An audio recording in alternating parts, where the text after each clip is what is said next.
I will share some of the work we're doing for orthopedic implants. First, we'll start with a little bit of study of stiffnesses, so we can select what type of lattice we should use. And then, of course, you can see the transition regions, which are thicker and then thinner and etc. So in general, we can see a lot of work in the personalized healthcare. It's amazing what we can do today with 3D printing for patient-specific implants. It's widely used already in the field of medical devices for decades because of high precision, complex structure, and material utilization. Mainly are used as 3D printed anatomical models for surgical guides. So the surgeon has a visualization of how things look like, so he can prepare his surgical planning for a specific intervention. Several hospitals also now have manufactured implants for spinal bone diseases. Let's say if you have cancer, what you remove, and I'll show you an example at the end, or fractures, or reconstructive and plastic surgery. So if you have some brain, scalp damage here, we can copy the surface. We assume symmetry. We copy the surface from the right-hand side and generate the implant for the left-hand side. And they're perfectly fit because they're tailored to the specific requirements of the patient. So there's a lot of action in that area. So we had an intern, so we did some little study to try to find out how does the stiffness matters here, because you need to match the stiffness of the bone. Otherwise, if you have a very sharp stiffness change, then it will crack right above where the weak section is.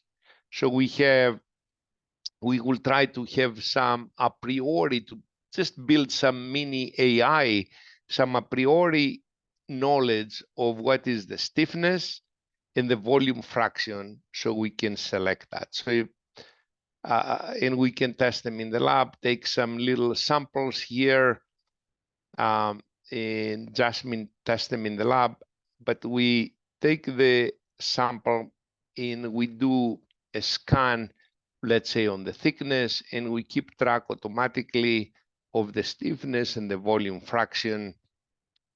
And the stiffness is very easily defined. We impose a unit deflection and we measure the reaction. So we can find the stiffness for, let's say, a gyroid, and then we can evaluate the, how it looks like to make sure that it's uniform transition for the deflected shape. Similarly, we can try the different lattice, like this is Schwarz P, and we can automatically generate the fraction and the stiffness. And the beauty on the modern CAD systems is that it's very easily to choose another lattice, so we can try various lattice deformation. I'll report some of them here. So this is, for example, for a beam lattice. In this case, it was coming down because it was increasing a lot for the stiffness, and similarly with the implant.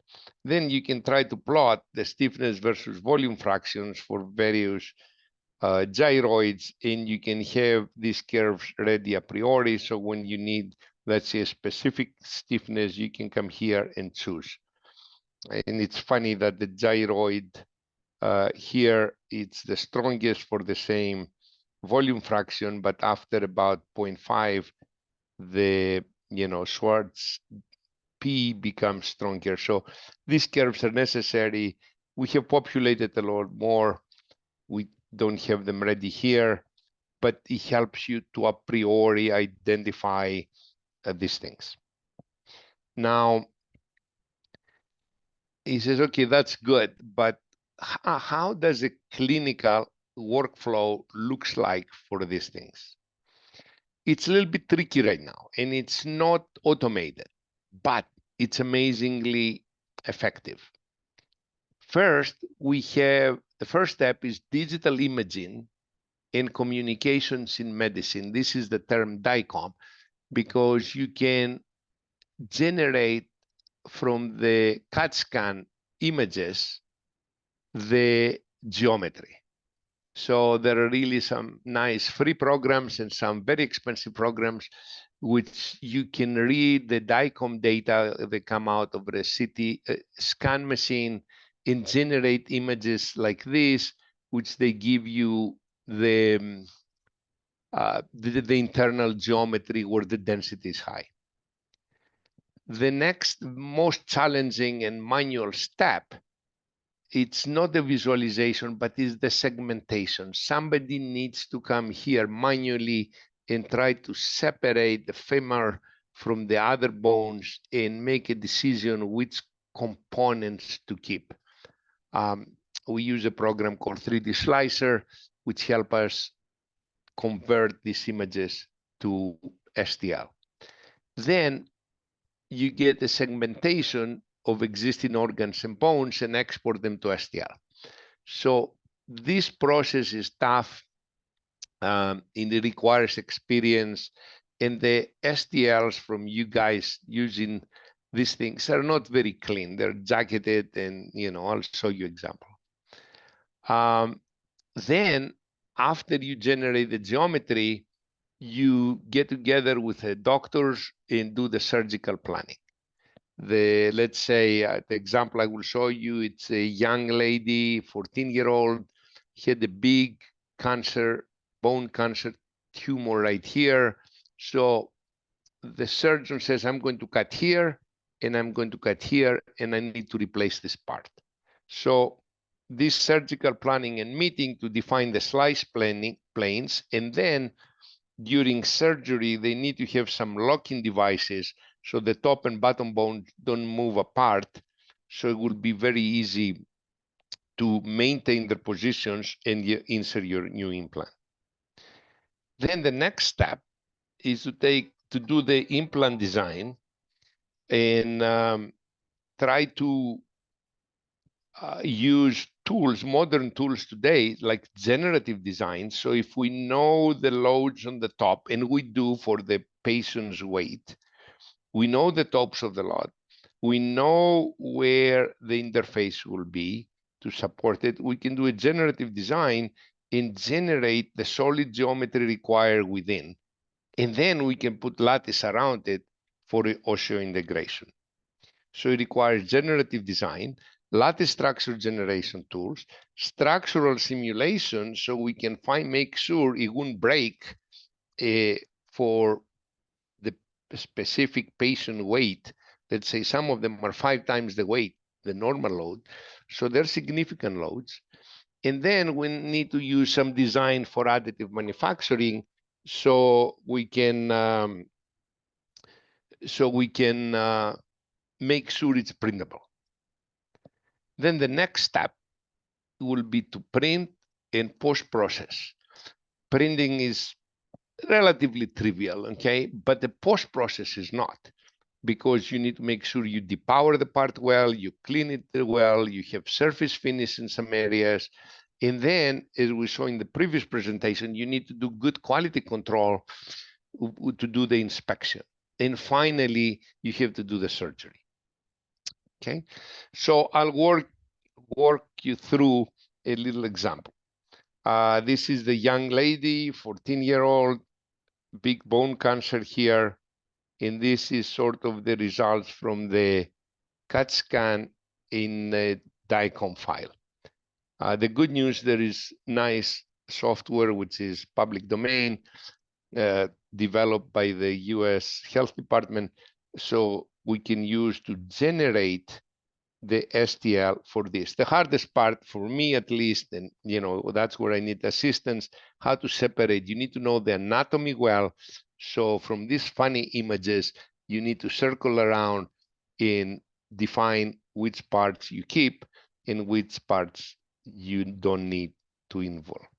And then finally, you get a segmentation of the femur bone, which looks like that. It's relatively ugly because there are a lot of jagged edges and etc. But the good news is we don't need to worry in that area, and we don't need to worry much in that area. I'll show you where the cancer was. So we need to segment it somewhere here. So we need to deal with this portion. This is the implant locking device. So what happened, they take, since we have the geometry, we can design this part, these surfaces, and these surfaces need to match the bone. They attach it temporarily here, and then they use a saw, which inserted through the slots, to come and cut the bone here, cut the bone here, remove the bad portion of the bone, insert the new implant, remove the locking device, and let it go. So that's how the implant works. It's not trivial. There is some engineering work. For example, you can see where this torsional, well, of course, you put this in, and they put a nail in it, and I'll show you in a minute the design. They put a nail in it, a huge nail, to carry the loads and keep it together for shear movement, but it doesn't keep it together for torsional movement. Although this is not a straight cylinder, it still has a torsional degree of freedom. So we have to design these brackets around it, so we'll make sure this doesn't turn. These brackets need to be well attached to the lattice structure, so the lattice structure in that region needs to be thickened enough to be almost solid and transition to the inside, so the stress levels from these two holes to these two holes are acceptable, and we won't have failures. So, and also you can try to do some guidance for osseointegration on these phases of the implant. That's how it looks like. In this particular case was a gyroid. You can see from the top view and from the bottom view of the torsional brackets. So, and of course, you need to do a priori stress analysis for various load cases, which they're not always trivial, because the application of the load needs to be in various places. And thank God there's a lot of research on the load conditions, so we know the loads very well. We just input in a simple MathCAD spreadsheet the patient's weight, and we can generate, it's about 12 load cases. We know axial, lateral, torsional, and etc. So we have various load cases we can run and find out the stress and deflection results. And again, this step is not trivial because gyroids or other triply periodic minimal surface structures are not traditional geometry. It's not like BRAP, there is geometry, boundary representation geometry, which you can very easily transfer to the simulation codes. So you need to have special codes to be able to understand voxel and implicit geometry. So that's a step with do stress analysis based on body weight. And here is the surgical planning process. First, this is actually from the CAT scan, the cancer mass. So the doctor says, okay, I need to cut it that far on the top and that far on the bottom. So the only thing the doctor needs to specify, point out with a mouse or something, how many millimeters above the cancer volume I go on the cutting plane. And that way we know where these things, what needs to be removed. The next step, since we know the cutting planes, is to decide where the locking device is going to be. So we put the locking device there and there. It's very simple to design this, except you need to make sure you extract the surface from the STL in that region, so this will match really well. And then they put the blade through this slot, they cut this part, they remove the bone, and now they have the two bones kept apart with a locking device, and we have the open portion, and that's when you insert the implant. And of course, you need to make sure the directions are correct so you can put literally screws there.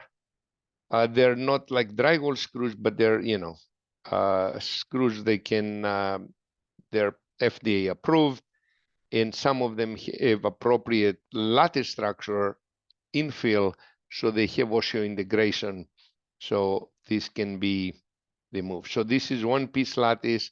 I have different colors for the torsional brackets, but you can see how it looks. And finally, after they do that, they drill a big hole here on the top, and they insert a nail which goes all the way down here, and then they do some additional screwing here for this nail to keep the nail in place and put it there.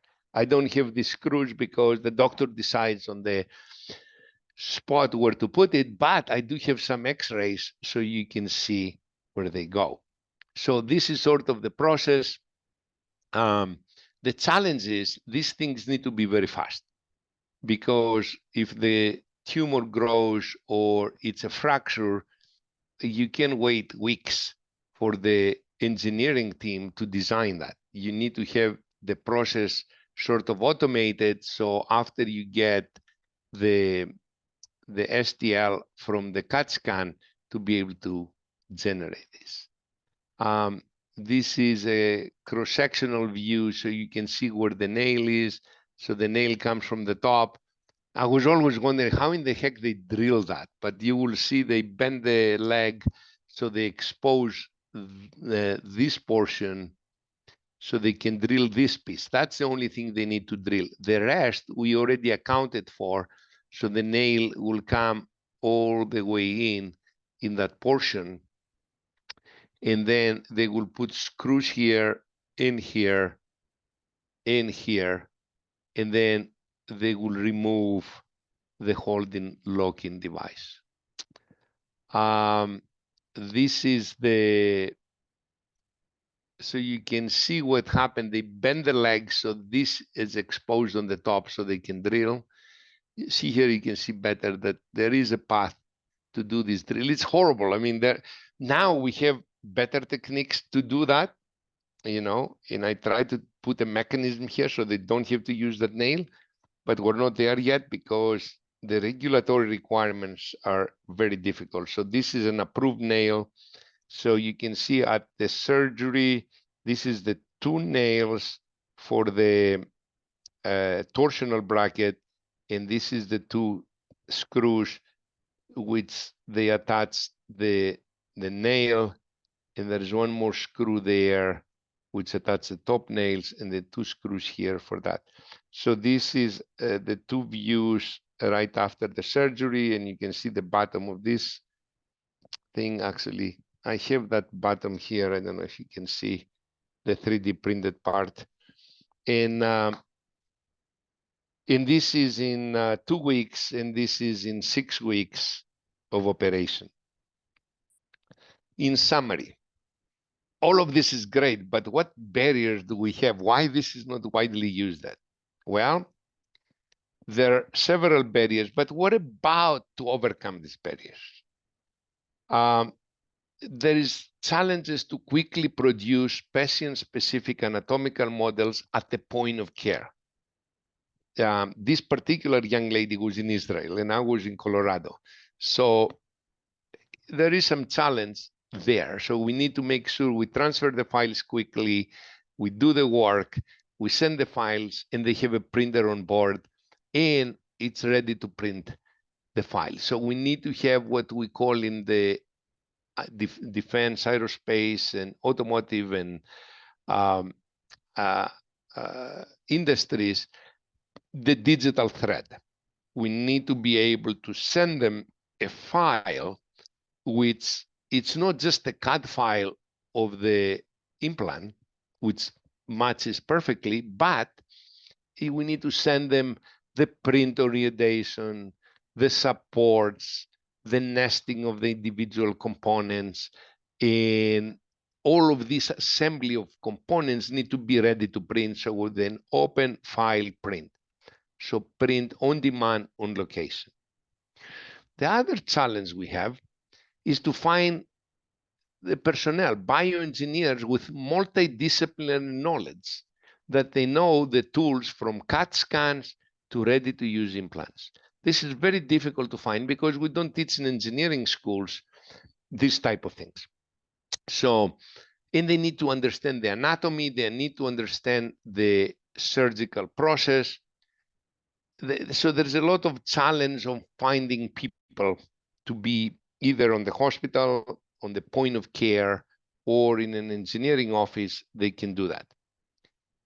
The other challenge is the software. You need several pieces of software here, you know. After the CAT scan, we need to do the segmentation. After the segmentation, we need to smooth the segment, generate surfaces, you know. The other one, they need to have a printer. In the material cost, all of these are high cost items. The other challenge we need to overcome is the regulatory policies like FDA. You can't just take something and put it in. You know, you need to get some approval. So for example, I try to replace the nails with some nice mechanism, and they say, oh, no, you can't do that because the nail is FDA approved. We have to use that nail. The other challenge we have, it's lack of automated workflows. So you may need Python or CAD scripts or real-time simulation tools to be able to go from CAD scan to ready-to-print implants. So there is not automation, and then the surgeon needs to tell you the cutting planes, the guy who does the segmentation needs to decide if this part is in or out of the process to give you the tools. This is the next step, which will be any young researchers you want to work on that, let me know. We need some kind of AI in segmentation. Right now, the humans use the grayscale and they slide a ruler left and right to decide what is bone and what is not bone to separate the components. We would like, because this process is ideal for AI segmentation, we can train a machine or a software tool to understand better.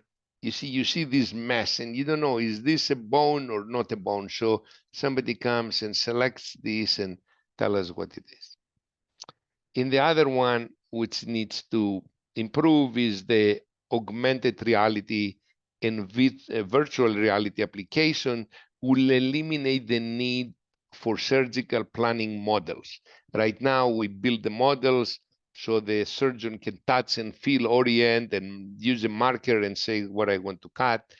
But if we can generate these things in augmented reality, they can improve the radiologist, segmental, and surgeon communications much better because they can see it at the point of care as soon as you finish the model. And also, they can see it on the patient-specific area. So when they try to cut, they have the patient in front of them, and they can, augmented reality can print the model there.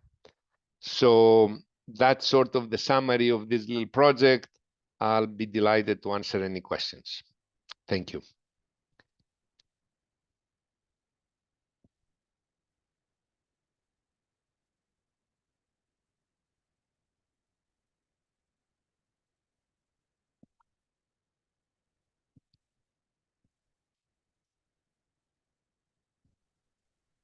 Hello, are there any questions? because he had to go to schools. So I had to give the presentation on the implants. This is a little bit more generic and different. It's what light-weighting innovations we can do with the new tools such as generative design and lattice structures. Let's talk first about lattice structures. What can we learn from nature? Like ram horns, they hit each other with extreme high speeds and they don't get brain damage. Why? Because they have a really nice lattice structure within, which has a void and a support, and then another void and another support. So you can try to find out, we can get inspired to generate lattice structures which they take a lot of energy absorption, because this bend and then the next one bends and then the next one bends.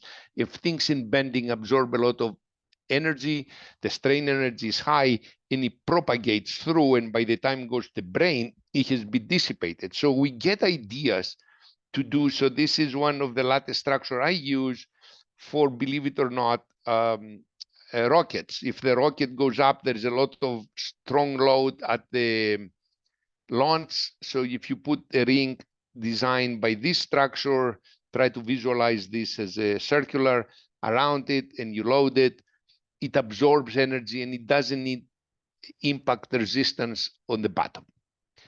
Another amazing animal is the mantis shrimp.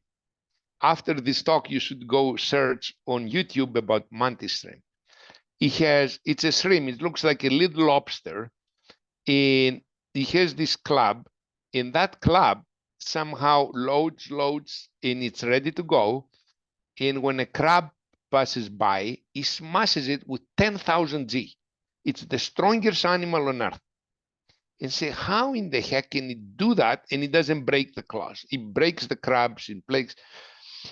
So he uses that type of lattice structure, which helical and beam. So one beam resists the other, but it's not direct. It goes in bending and bending, similar to this. They bend each other, and it experiences very strong resistance. So what do we net? So we can try to do a little taxonomy of lattice structures. In nature, you can see the dragonflies use Voronoi structures to have very lightweight and very thin wings. There are also beam lattices in various sponges. So you can see they have beams, and the nature is so creative. They're not uniform cross-section. If you see the cross-section, they have helical layers to cover it. Of course, we know the 2.5D, we use it for a long time. Like if you see any helicopter blade, there is a fiber on the top and bottom, carbon fiber, and between there is paper, just simply paper of honeycomb. So very effective infill structures. And my favorite is the 3D lattice called triply periodic minimal surfaces, which is used by, for example, butterflies. Butterflies have very long wing to thickness ratio, and they can achieve that because they have a gyroid infill. You see, great, that's in nature. How about us? Well, now tools like, Creo and Entopology, they have the ability to generate really fast this type of lattice structures. So we can generate on surface, let's say delineate, triangulation, or Voronoi. We can do 2.5D structures on practically any surface. You can visualize unfolding the surface, creating the lattice structure, folding it back. And then we can have beam lattices. Why do we care for beam lattices? Here is a small heat exchanger. There is fan blowing here down, and then you can see that there is a variation in the diameter as you go up, so you can have more conduction here in a lot of surface area for convection. And my favorite is the triply periodic minimal surfaces like gyroids. As I showed you, we used that on the implant earlier. And also those are variable thickness, which the thickness can change based on several things, proximity to geometry, like ramp functions in NTOP or proximity to surface in Creo, and you can change them based on that decision of the particular designer, or based on simulation results. So you run a simulation study and you say where the von Mises stress is high, make sure you use 5 millimeters. When the von Mises stress is low, use 1 millimeter. So it's simulation driven lattices. So what are the challenges we face today? The first challenge is in simulated geometries, is if we have a little unit cell like that, and we need to capture the diameter and the fillet and etc., we would need about 500 tetrahedron elements in that area. And if we have 1 million of those, it's impossible to simulate this structure with a traditional way of infilling it with, tetrahedrons. The next one, which is big problem, is interoperability. What do I mean with that? Yeah, these geometries, if they were traditional CAD, we can export them as, STEP or Parasolid and go to a simulation software like ANSYS. But these ones are not BREP. They are either implicit or voxel-based. So those are not BREP. So we need special programs to be able to understand that. And the other one, integration of generative design tools, so we can infill these structures with, lattices. So the solutions or additives to these problems are, first, the geometric representation. The question is, do you really need to see this on the screen?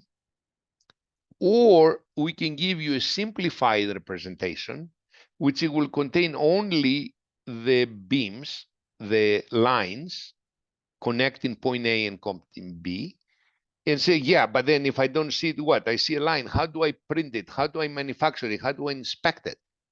The good news is there is a new file format called 3MF, which understands that type of geometry. So through 3MF, you go from point A to point B with diameter D1 here and D2 there. So the 3MF takes care of the transition to the printer.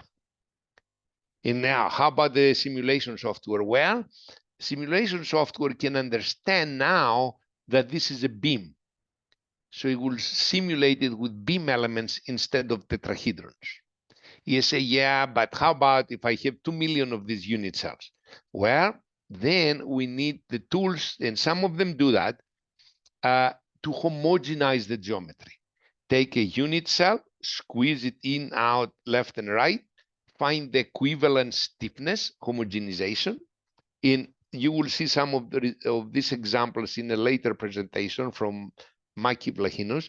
And they homogenize the geometry. And now we don't need to simulate it with beam elements, but with a solid element, which has the equivalent mechanical or thermal or fluid material properties.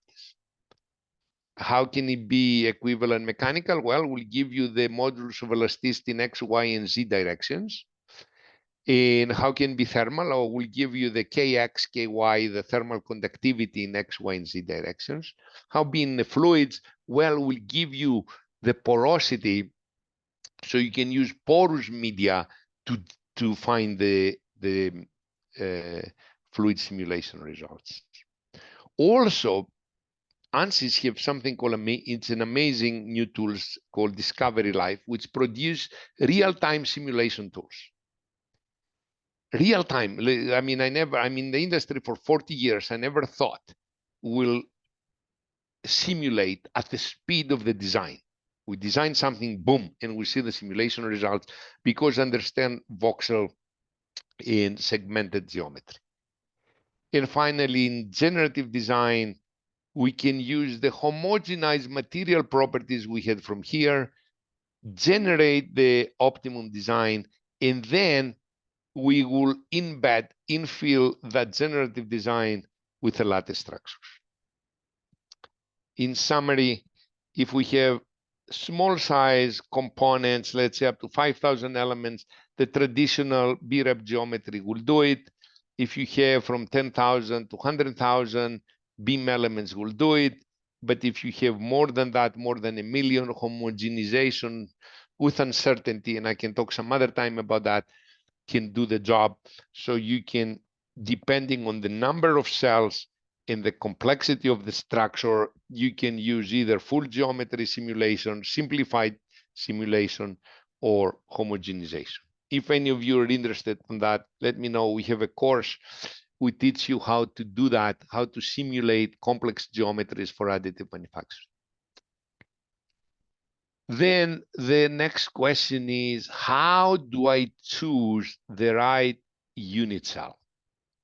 Man, here's an example from the class. Actually, you take a wing, you infill it with a gyroid, and you have a displacement constraint, and you fill it with gyroids, simulate, because this real-time simulation, it happens automatically, and also it does a tracking. It pumps a little bar chart, which shows you how much is the deformation. So now this is a discrete variable, so you go and say, okay, I'm going to replace the gyroid with, let's say, diamonds. What it will happen?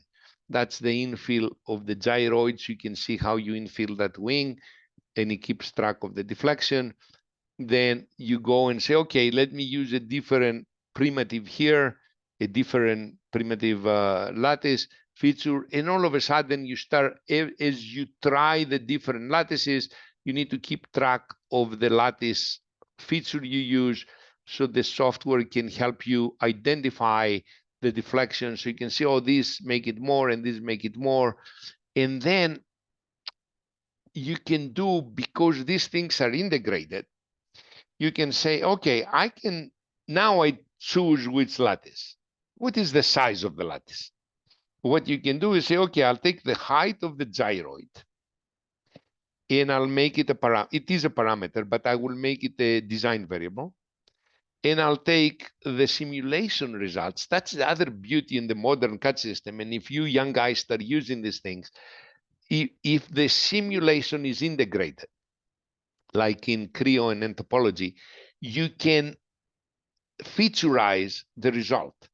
So now, every time you change something, regenerate the model, the deformation updates. So you can say, can you please plot me the deformation of the wingtip versus the height of the gyroid? And you can generate automatically these curves. That's what we use on the previous presentation for the stiffness. So if your target was, let's say, 1.9 millimeters, you come here and say the gyroid height needs to be about 0.6. And it gets better if you didn't think it gets better, because this is an output within your environment, and these are inputs within your environment. You can very easily set up an optimization study and say, minimize the weight, make sure the deflection is less than 1.5 millimeters, and playing with the 4 variables they decide the gyroid: the X, Y, and Z dimension, and the thickness. So these 4 numbers fully define the gyroid, but I don't know what this is a 4 numbers, which set of 4 numbers should I use, which minimize the weight and gives me the deflection. Design variables are 4 dimensions of the unit cell, and you execute this very quickly. You can say compute, and you get optimum designs. So lattice structures are fully integrated in within the environment, so you can use built-in optimization to find the minimum thickness. Let's talk now a little bit about generative design. That was a lattice structure, so we can make them today. We can analyze them if you have smart decisions on the size and the type, simplified, homogenized, or full geometry, and you can integrate it with optimization tools. Now, what the heck is generative design? It's a buzzword nowadays. Generative design is an automatic process to generate optimum feasible designs from a set of performance requirements and design rules. What do you mean feasible? Feasible means they meet the requirement. So you don't say that the humans for the last 3,000 years I know of, they conceive a design, then they test it. I want to cross a creek. I put a log. I step on it. Oh, it deflects too much. I put 2 logs. I step on it. Oh, it turns. I'll put cross members, and etc.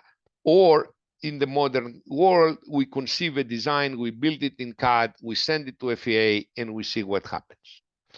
Generative design doesn't have that preconceived notion of the human design.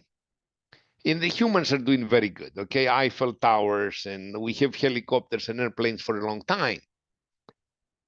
But they always start from the human's perception. And if the load cases are simple, humans do really well. We don't need generative design. But if there are multiple load cases, like let's say in this particular bell crank, the human is hard to say, okay, I will go there and then I will split the fork that way and I'll go that way and then I'll go there and I'll have another fork. So this type of geometry is hard to conceive by humans, but we don't need it now. So it's a paradigm shift because, and it's disruptive because now we don't need to start with a simulation. The generative design spawns the designs and says, oh, I could if I had time to play with it. Well, then let's try, if it's multiple load cases. Also, the other one, which is really important, when you do generative design, you have set of requirements like element size or how to spread the load paths. Do I combine load paths or not? So there's a lot of variables you input. So you can say, okay, the designer inputs is variable, so influence the design. No, what we can do nowadays in the emerging generative design technologies, we can use a range of the parameters for mass fraction, for safety factor, for element size, and etc. So we have a range of parameters, and we have to show or give a choice to manufacturing techniques. I'm going to make it from 3D printing, I make it from casting, I make it from stamping, or other, extruded and etc. So you specify the manufacturing technique set available, the range of parameters for safety factors, mass fraction, and you specify the available materials. I can make it from aluminum, steel, titanium. And then what the programs does, the modern generative design tools, they run a design of experiments behind the scenes. So if you said I can live with mass fraction from 30% to 35%, they will try 30, 35, 32, 31. They will do a design of experiment behind the scenes of these variables, and they will come up with a lot of potential good solutions. This is an example of fluids, for example. Try to imagine, to say the human, it's a thin heat exchanger. This is the inlet. This is the outlet. What channels should I use to make that efficient heat exchanger? So this is the generative design outcome from a heat exchanger. I think I have another slide to show it a little bit better. And you say, oh, but it's not symmetric because the inlet is not symmetric. The way it comes, it hits there, and we need it more that way and more that way. Or if I have only a simple inlet and outlet, how in the heck the generative design will tell me if I need very cheap solution, stamping, where to put the channels? Or if I have to do a hexagonal mirror, like the Webb telescope, and I need to support it in these 4 corners, what is the structure between? So I'll walk you out a little bit through a couple of examples, and then, so if we have a mirror to support the hexagonal mirror and you have some kind of loading and some kind of supports, this is not the real loading, and those are not the real supports. The real supports on this one were a little bit inside, but this is for the training class example. So you hold it there and you load it here. One option is to generate, you know, a honeycomb structure and find the deformation.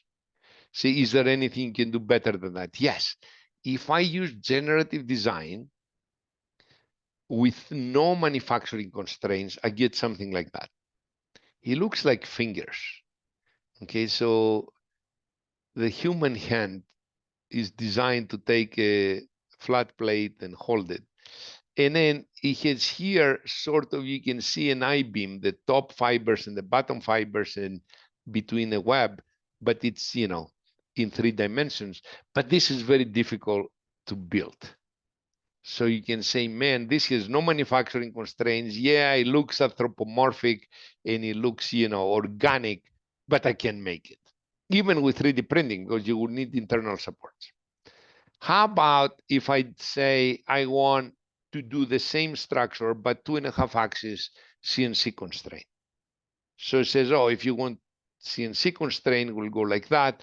And if you can visualize, this is a support and this is free. So it's a cantilever beam. Usually in cantilever beams, the moment of the bending moment is a triangle. So we make them taper, but you don't have access here because the limitation of the height. So instead of going high, it makes it wider. So after you see the generative design results, you inspire and say, darn, he knows what it's doing, you know. Or what I recommend to my students and colleagues is we run this case, load case individually, so we can see what generative designs, where they want to put material. In this case, you know, little cantilever beams to capture this and a bigger cantilever to capture that. And then you can say, oh, how about if I 3D print it and I have a build direction up? Then it comes up with different designs. So that's what I'm telling you. The generative design gives us numerous design alternatives which we have to choose for. It makes our life harder because now we need to choose which one, okay? But there are tools that can help us do that. You know, parallel plots or whatever. You nerds on the audience, you know what I'm talking about. If you're not nerds in the audience, we have tools to screen the designs. And finally, we say, how about if we have a 2.5 axis constraint, then it comes up with a different solution. It looks like a duck leg or something. I don't know. You can start visualizing the anthropomorphic equivalent.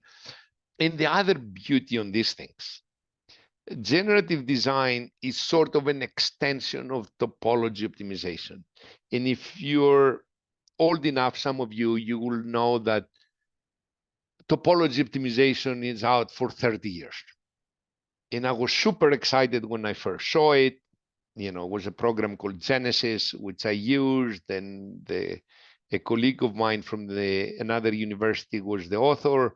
So we worked together. It was very exciting. But the outcome of topology optimization was a bunch of tetrahedron elements. Very hard to bring them downstream to your design workflow and do a CAD model. Nowadays, these CAD models happen automatically. They're spawned automatically after the topology optimization happens behind the scenes. So that's one of the fundamental difference of generative design, because we get CAD geometry as an output. And if you guys in that area, and I want to give you a little bit the design process for generative design with simulation-driven lattices. We select a cell, a unit cell.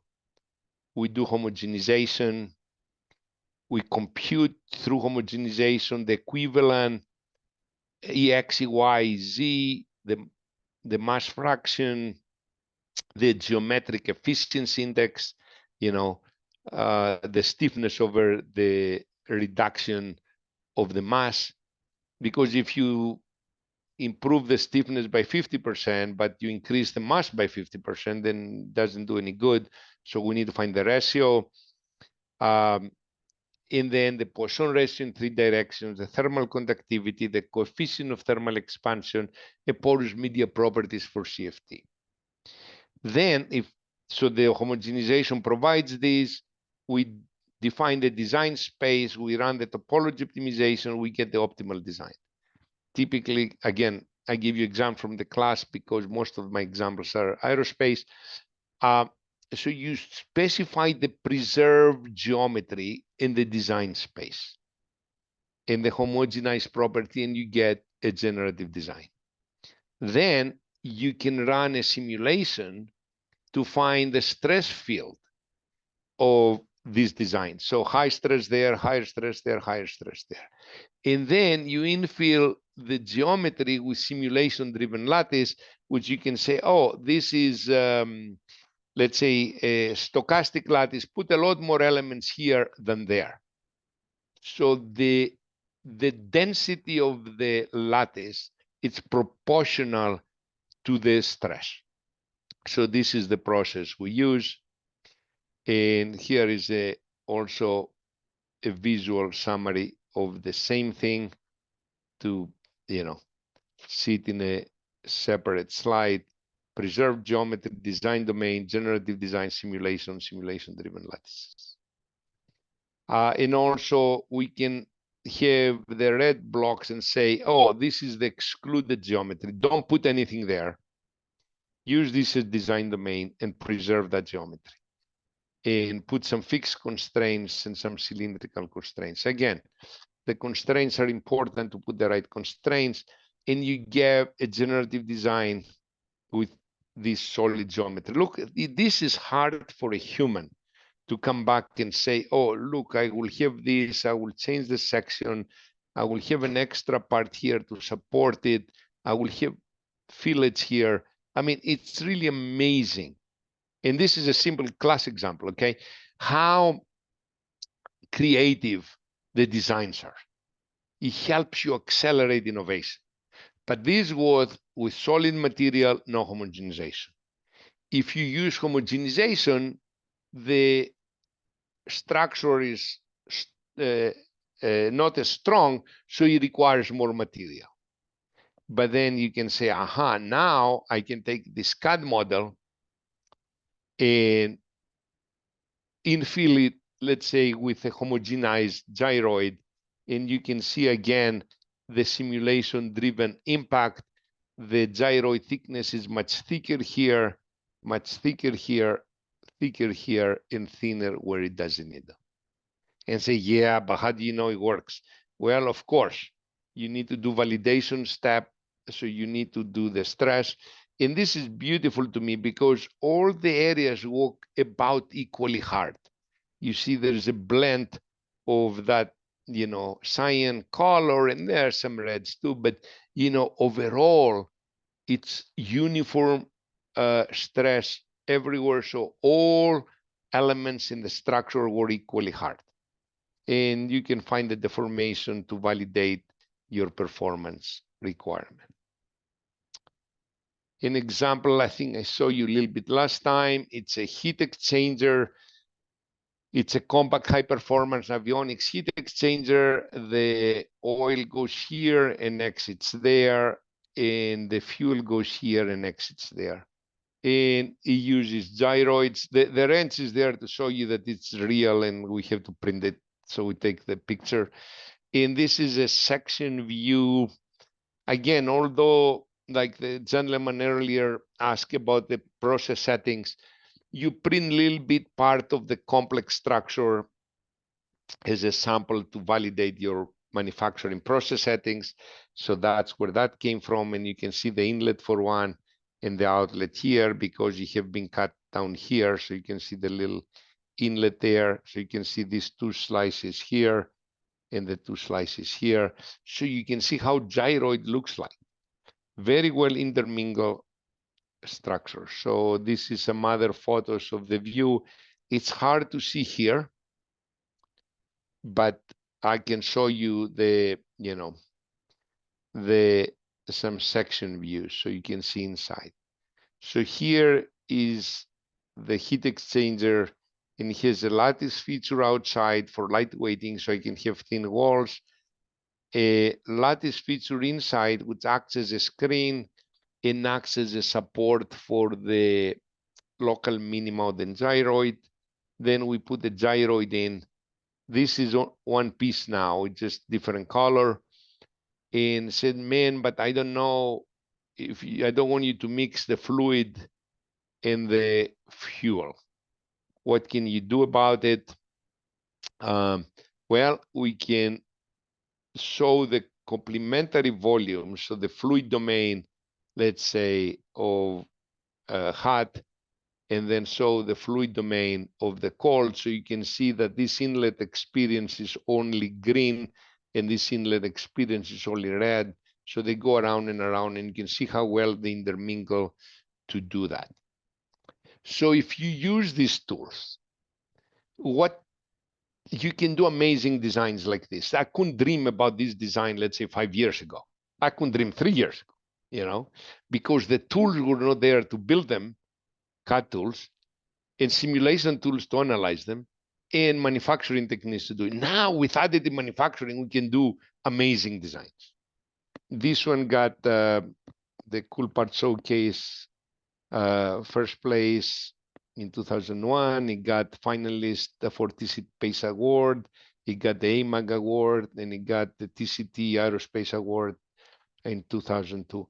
Say, okay, all right, you brag now about the awards. No, what I'm telling you is you can also do award-winning designs if you train yourself to use these tools. Some modern tools like Entopology, they can do cell size and beam thickness at the same time. They can do similar the process I show you manually, they have automated, so you can do generative design and lattice optimization at the same time, so it will make a little bit easier to generate the outside envelope and the inside envelope and size the beams automatically. It's the same process I show you manually, I do, but now it has been automated. And another one, which is very important, is what we call cell thickness optimization. You can find out the stresses are outside on the parts, so you need to really enhance the thickness where you need it. So that's another nice feature of cell optimization. And the last is to be able to do cell and infill optimization at the same time. In other words, how can I modify the thickness and the cell thickness and the beam thickness, the lattice thickness, to minimize weight and achieve my targets. Here is a sort of an animation of a NASA had a side bracket challenge, so you can see how the thickness changes and the gyroid thickness changes at the same time to minimize weight and have the performance requirements for natural frequency, stiffness, etc. Anyway, in conclusion, a quarter century ago, we could generate designs that we couldn't manufacture. Why? Because parametric feature-based solid modeling came up, and we can create on the screen amazing designs. But as I experienced as a young engineer, you go to manufacturing and say, are you nuts? How am I going to build this? There's no way I can build that hole internally because my drill doesn't snake. 5 years ago, the advances in printers and powders and techniques to print and cross patterns and scanning techniques were so advanced, we couldn't design anymore the stuff we could print. Because the new manufacturing capabilities continue to grow with new machines, faster processes, larger selection of materials. But now the CAD systems have caught up. So the lattice and generative design tools produce a tsunami of change in the design process. So we can do amazing, innovative designs with these tools today, and we can print them and we can have high performance products. I think I should stop right here. Hopefully I didn't confuse you. I just want to show you the overview of all this technique